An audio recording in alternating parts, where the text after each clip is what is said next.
Welcome to my latest video, guys. In this video I'll be showing you how to paint hawthorn berries inspired by fall, and in a bit more of a loose watercolor style. So it's kind of a new style I've been working on of keeping some of the botanical elements, but taking less time and keeping it more fluid and loose. So you can see my drawing that I had up there is very basic, and I just wanted to basically make some ovals and circles mapping out where I want to put the leaves and berries without any of the detail, which is what I'll paint in. And I'm just laying down clean water over the berries, and I'm going to paint the berries with a few tones of red. I'm not following the reference photo exactly, I'm just using it as inspiration. So I've got three mixes of red, the darker one's alizarin crimson, and then I have Winsor red, which is like a medium red, and then Scarlet Lake, which is an orangey, brighter red, and they're all Winsor & Newton. All the colors that I use are usually Winsor & Newton or Daniel Smith Artist Quality watercolors. And I'm just adding in the third berry, and so it's just wet on wet for these.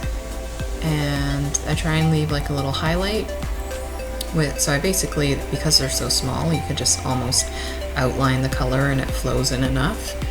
And then you could lift out a little color if you miss the highlight. I'm going in with a second layer while they're still wet to create more contrast, and I'm using a number 1 size sable brush, which is quite small.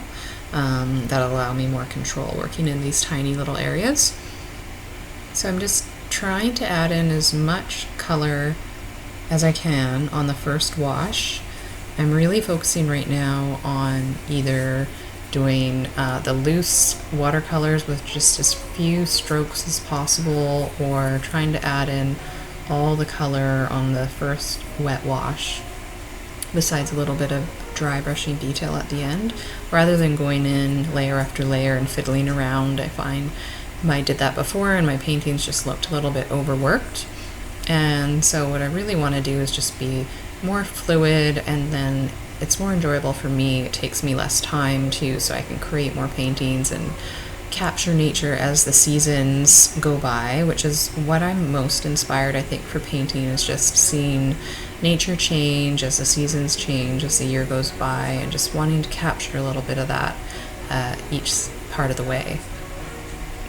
So this is a darker berry. As you can see, I am making sure I have a mix of dark and light berries on each little cluster, and it doesn't really matter where you put them. You could use different colors. So here's the Scarlet Lake again.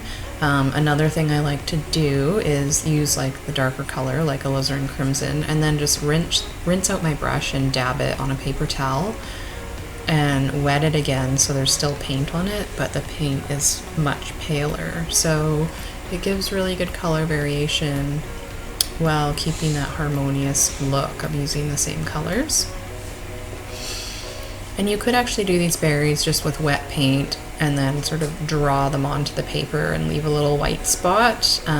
Next week, when I show you the Pyrocanthia berries on my next video, I do that technique. So stay tuned next week if you want to see another easy way to paint fall berries. So I'm going around, as you can see, I just made a little bit of an outline, then I wet and dampened my brush and just blended it a little bit. And that's fine too. And some of these are still wet. That one's not so wet still, but I'm just adding contrasting color where I can. And so you want to make sure you've got a bit of a lighter area on the berry and then a darker area. Right now, for me, that's on the bottom of the berries. And when my brush goes off the camera there, I'm just mixing paint or rinsing out my brush, and you can see I just added in the stem here. It was just one fluid stroke, and then I've got the brown on my brush, and you can see I'm just dragging it on the paper towel, and that just gets that blob of fresh paint off, so I don't get a big blob of watery paint when I'm trying to do something really precise like these really fine stems. Once again, I'm using the number 1 round brush. And the mix of brown that I used is alizarin crimson, Payne's gray, and brown madder. You could use any brown that you like burnt umber, burnt sienna are good ones.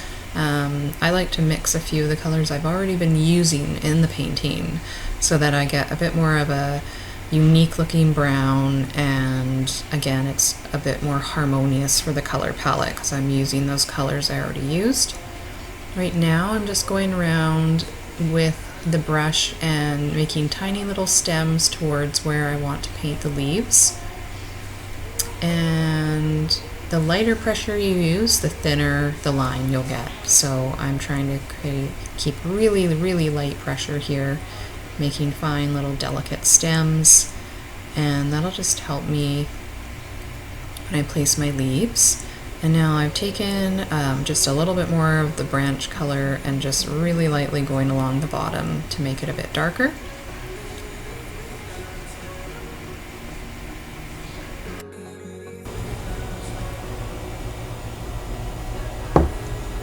Now I'm getting ready to do the leaves, which is my favorite part of this painting. I have a number 6 round brush, so larger round brush, and wet paint, and I'm just pulling the paint with single strokes and then making the little toothed leaves.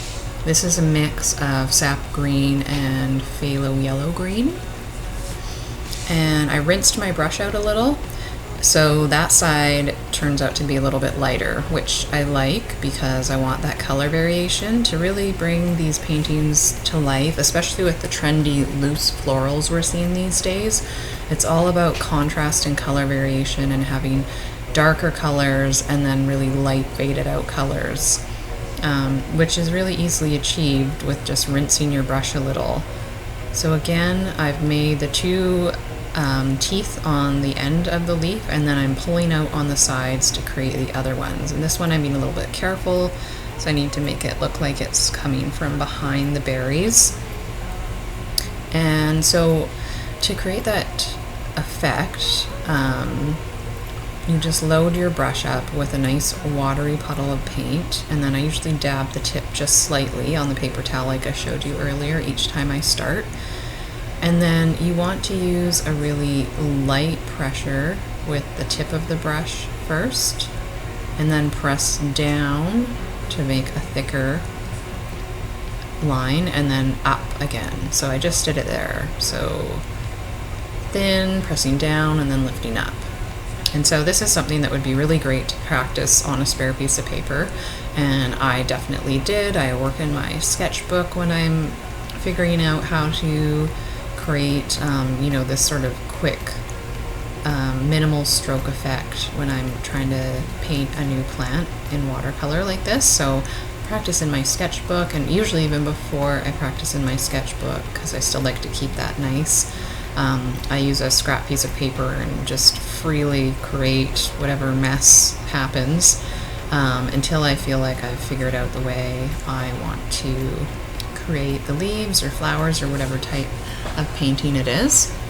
So make sure you allow that non-judgmental practice page first before you start the finished project like this. So this is a culmination of me studying and practicing, and now filming sort of the final project. So I had lighter green on my brush, and then I just picked up darker green and mixed it in there, and you get quite a nice sort of multi-toned effect there. So as you can see, the leaves are lighter and darker concentrations of the same colors of paint. The darker mix I'm using is a mix of sap green and Payne's gray, one of my favorite mixes for making dark green leaves. Now I just rinsed my brush out, didn't put any extra paint on it, and just painted that leaf with whatever was left on there. And I really like how that one worked out for the contrast levels. And now just adding in one more darker leaf down at the tip of the branch.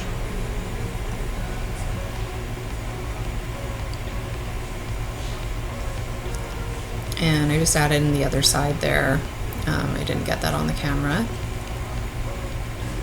Now I'm back to the brown mix, and I'm just sort of connecting the branch where I've put the leaves in now. So just adding in any missing areas of the branch, back to my small #1 round brush, and then I'm just darkening some of the areas of the branches and little stems as well. So anywhere that usually is like a connecting area, where a little branch connects to a main branch or a branch connects to a berry, you can make it a little bit darker to create more depth, because there's often like a shadow where two pieces of a plant connect. So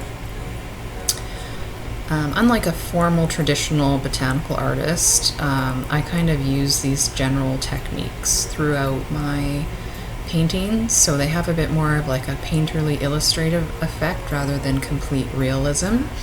And I actually like that style more, and it also takes less time. So there's two benefits to why I do that.